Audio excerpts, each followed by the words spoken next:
Hello and welcome back to my channel.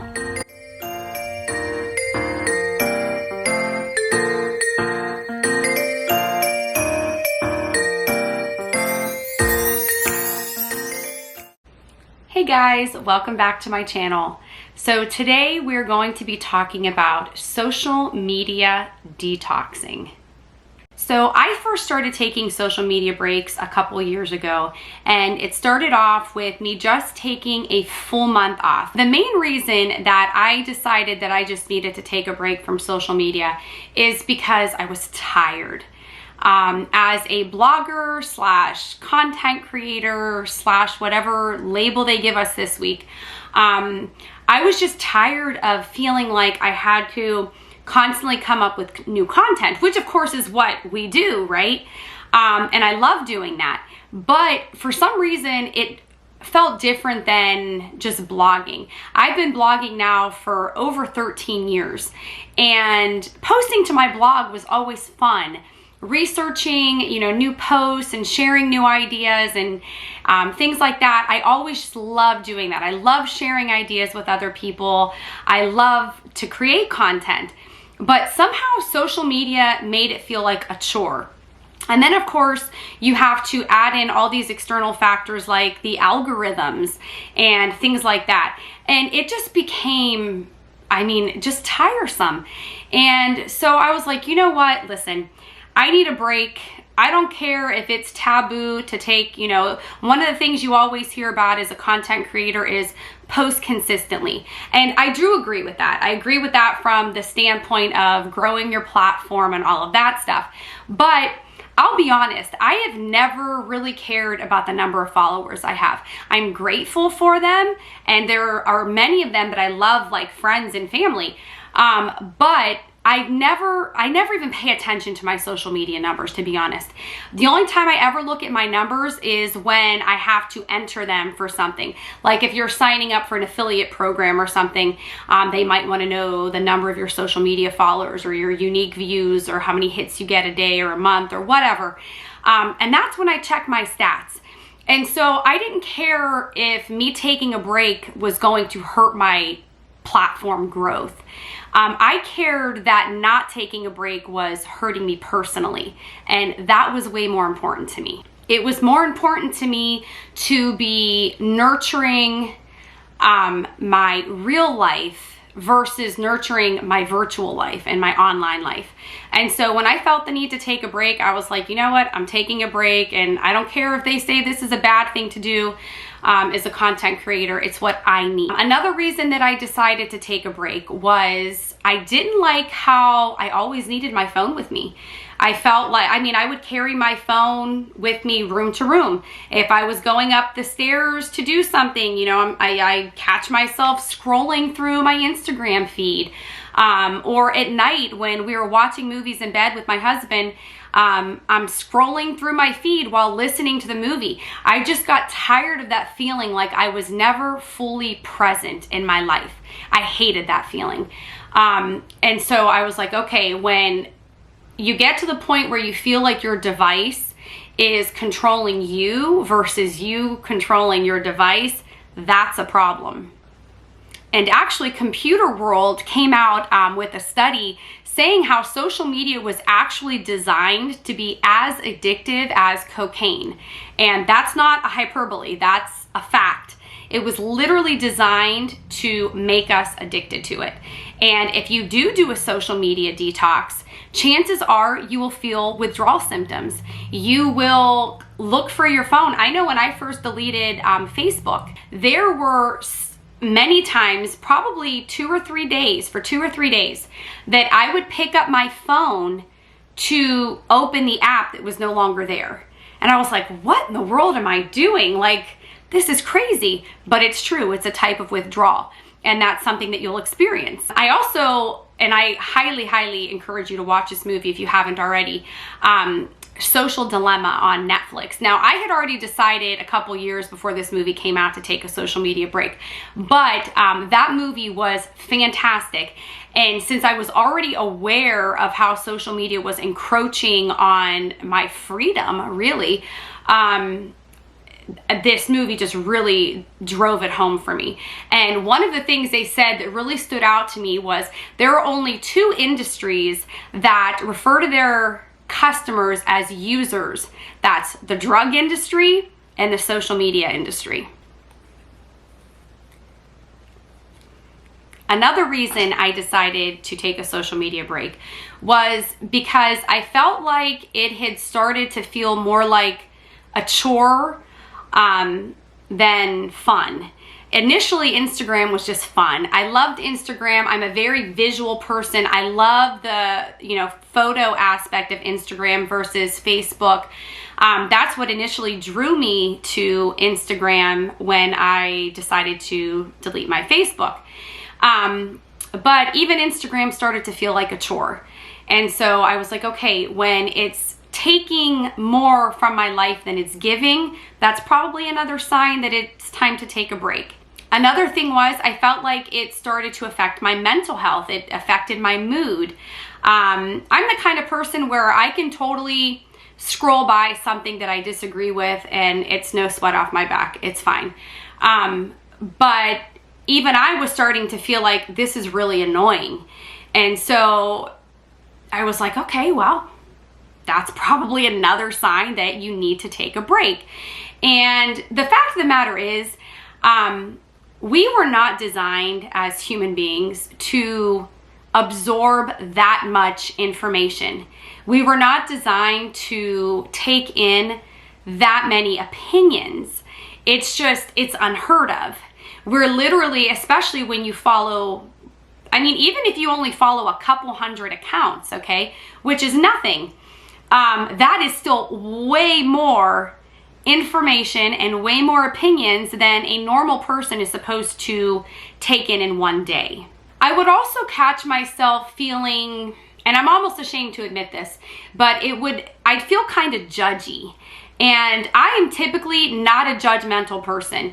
I'm always the person making excuses for, other people's behavior or things that I see people doing wrong, but I would see people, like, perfect example is I would watch a YouTube channel and I would fall in love with this person on YouTube and their personality. And I'm like, oh, I like her style or her personality or her content or whatever it was. And so of course, then I would go and look them up on Instagram and I'd be like, oh my gosh, like I was totally turned off by what I saw on their Instagram page. And that made me stop and think. And I was like, it kind of felt unfair. Like, why am I now turned off? What is it about her that is turning me off now, where a minute ago I just binge watched her entire channel? And it just made me realize how fake Instagram and social media really is. It is so fake. And I say that from the perspective that I try to keep it as real as possible. And even my page looks fake. It literally is a highlight reel.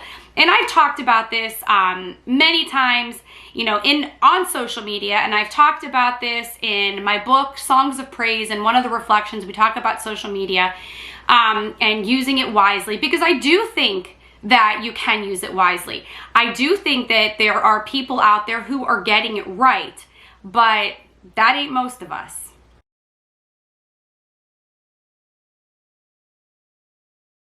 So the first question you might be asking yourself is, how do I know if I need a social media detox? And only you can answer that question. But I think a pretty good indication is if you've ever thought of taking a break from social media, then you probably need one. Another way to figure out and decide if you need a social media detox is to check your screen time. How long do you spend on social media every single day? Now multiply that by a week or a month or 365 days. Do you know that the average person spends 5 years of their life on social media? Your time and attention are valuable resources. Be wise where you invest them. How much more of your life are you willing to give to your phone? Okay, so how you social media detox is completely up to you, but I'm gonna give you some tips if you really wanna get serious and do this. Number one, and I think this is a rule that should apply whether you're detoxing or not, is I think all notifications should be off. I don't care if you run a business on social media or if you use it for personal use or if you're an influencer with millions and millions of followers. It doesn't matter. There is nothing that important that your phone needs to be dinging or notifying you with every single like or comment. Worst case scenario is you miss something and you miss it. If you want to start small, set a day and a time to check your social media. You can say, okay, I'm only getting on social media for 15 minutes a day or an hour a day if 15 minutes doesn't work for you. Set a timer and keep to that 1 hour a day. If you want to take it a little bit further, say I am only checking my social media for a half an hour once or twice a week. Another thing to do is you can, and I personally do this most days, I don't do it every day, I wish I did, I'm working up to doing it every day, is I keep my phone in a place where it's not right next to me. And I keep the ringer on because I do use my phone as a phone. So I keep the ringer on in case, I get a phone call or I hear a text message come in, but it's kind of like out of sight, out of mind. Another thing for me, because I'm a big reader, is I find if I'm reading a book throughout the day, because I'll read while I cook, I even read while I'm doing dishes sometimes, or I listen to audiobooks. And if I have a book keeping me busy and I'm focusing my attention on that, I don't even know where my phone is. And that is such a good feeling. I can't even tell you. I will never forget the first time I realized, oh my gosh, I haven't even looked at my phone for hours. I don't even know where my phone is. I was like, yes. Another thing that was really helpful for me is get an actual alarm clock. Instead of using your phone as your clock. I, for years, slept with my phone plugged in right next to me, and as much as I said I wasn't going to do it, as soon as I woke up in the morning, I opened my phone, and honestly, half the times I don't even think I thought about it. I just instinctively opened it up and went to my social media. And do you know that how you spend the first hour of your day sets the tone for your entire day? So if you are putting yourself into emotional overdrive or information overload or whatever it is that you are getting out of social media, that is setting the tone for the rest of your day. Another thing that helps is maybe social detox with a buddy. It's the same concept as having a workout buddy. You have someone to help keep you accountable, and it makes it a little more fun. So maybe try to get, a friend or a sister to do it with you. Another thing that I think is interesting, and this is something that I didn't do, but I really wish that I did, is I wish I would have journaled my progress with social media. I'm an avid journaler to begin with, but it never crossed my mind to be recording my social media journey when I had taken those first initial breaks. The next time I do it, I'm definitely going to do it. I think that would be a really interesting thing to do. I think it would be kind of cool to track your progress, because I know for sure with myself that I would have definitely journaled those withdrawal symptoms, that constant urge to pick up my phone when there's nothing there, and deleting the apps definitely helps. If you are going to take a social media break, you need to delete the apps, because I have tried hiding them way back, on the last screen, where nobody really, those are all like the apps that you don't want to delete, but you never really use. I put my social media apps back there on the back page. But when that urge hits, you're gonna scroll and you're gonna hit those apps. So when I finally said, okay, I need to delete these apps so that they are not there, it was fantastic. And honestly, you get over it real quick. You realize the app's not there, I can't check it, and so you find something else to do. And if you need a little self-motivation when planning this detox, make a list, look at your screen time and see how much time you spend.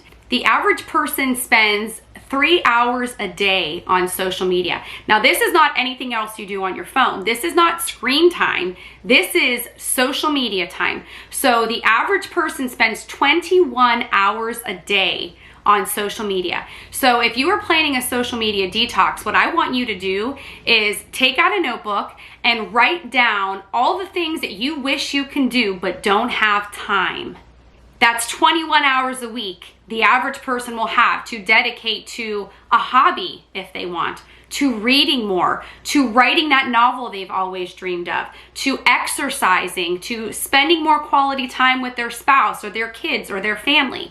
That's a lot of time per week. So make a list of all the things you'd want to do. Do you want to learn a foreign language? Write it down.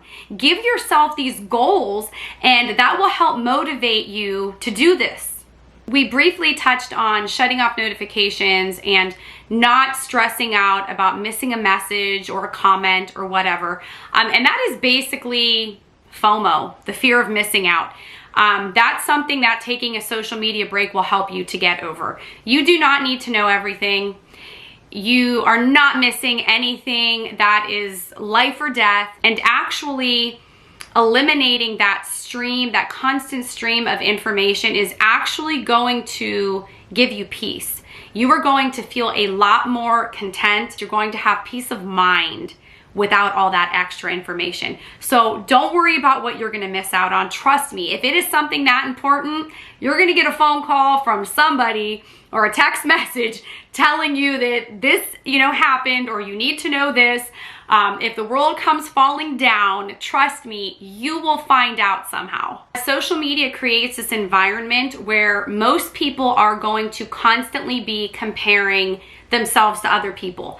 And that is a very, very slippery slope. I think that when you develop that kind of a mindset, when you are constantly looking at everything about somebody else, how somebody else looks, what car somebody else drives, what house somebody else, kind of house they live in. Oh, this person's doing home renovations. Oh, this person is, traveling Europe. Oh, this person is, you are never going to be content. You will never be content with your life if you are constantly comparing it to not only just one other person, but to hundreds or thousands of other people. You will never feel like enough. It's impossible. It's impossible to feel like you're enough, like your life is enough, when you are constantly looking at everybody else's. But here's the thing. Their lives aren't what you think they are either. One, because like we already established, social media is definitely a highlight reel. But two, everybody has problems in life. And no, most people aren't going to showcase their problems because, well, for a lot of reasons. But first of all, it's not fun. Who wants to? Social media is for most people an escape from their problems. So most people are not going to be promoting or hanging their dirty laundry, as they say, in public for other people to see. They're going to be posting the fun things in their life, the things that they want to remember, the things that they're proud of. And that's what we forget. We forget how much ugly and how much messy happens in between those perfectly little curated squares. So please stop comparing yourself to others. Take that pressure off of yourself and just be yourself. Studies have also shown that especially teens and young adults, that the more time they spend on social media, the more insecurities they are likely to develop. So this is basically that comparison trap. Another benefit of regulating your social media, not just your social media usage, but also your social media content, is your privacy. And I'm not going to talk a whole lot about this, but it is fair to say that there's no such thing as privacy on social media. Not in your DMs, not in your posts, not in your searches, not in your hashtags, in nothing. There is no privacy on social media. If you think there is, that is an illusion. It is a total illusion. So yeah, there's no privacy on social media. As a matter of fact, a lot of these platforms can now take your personal information and sell it to their affiliates, whoever those affiliates may be at that moment. So yeah, guys, those are my thoughts on social media detoxing and why I think it's important that every person takes one. I am going to be taking my social media detox soon. I haven't decided if I'm going to do it in the month of February or if I'm going to do it in March. Probably February, to be honest. And because March is a busy month for me as far as being Orthodox, it's our Great Lent, and I always have a lot to share on my blog and with my followers and my readers for the Lenten season. And so March is probably not going to be a good time for me. And so I'm probably going to take February off. And it's always kind of hard at the beginning because I'm like, oh, but I have to make sure that I post for this, and I have to make sure that, I share this with them. But you know what? It's okay. And I know that my readers don't mind. I know that they don't mind. I actually get messages all the time from them telling me how much they appreciate me taking a break, because that makes them feel like they have permission to take a break. And so I'm glad to be able to encourage the people that way. And I hope that this video encourages you if you feel like you need a social media detox. I hope that this provided a few ideas and maybe ways that you can do it. For me, for my month-long break, I've actually permanently deleted the apps from my phone, and I only use Instagram from my laptop or my iPad, which I don't have the app, but I go straight to a browser and I just use the website version of Instagram, which stinks. It is not very user-friendly, but I'm kind of glad because I don't even want to be on. It feels like a pain in the neck. So yeah, what I used to do when I had the apps on my phone, though, if you don't feel like deleting the apps permanently, delete them during your detox. If you're going to do a month detox, and I highly encourage you to, delete the apps and don't look back until that month is over. I'm telling you, the first time I did that, I felt like 1,000,000 pounds were off my shoulders. I cannot even describe it to you. It is really something that you're gonna have to see for yourself. But yeah, thank you guys for watching. I hope you enjoyed this video. I hope I didn't ramble on completely, because I do have a slight tendency to do that sometimes. But please make sure you give this video a thumbs up if you enjoyed it, and let me know if you are planning a social media detox anytime soon, or if you have done them in the past. What was your experience like? And so yeah, I want to hear from you. So thanks guys, and we will see you next time.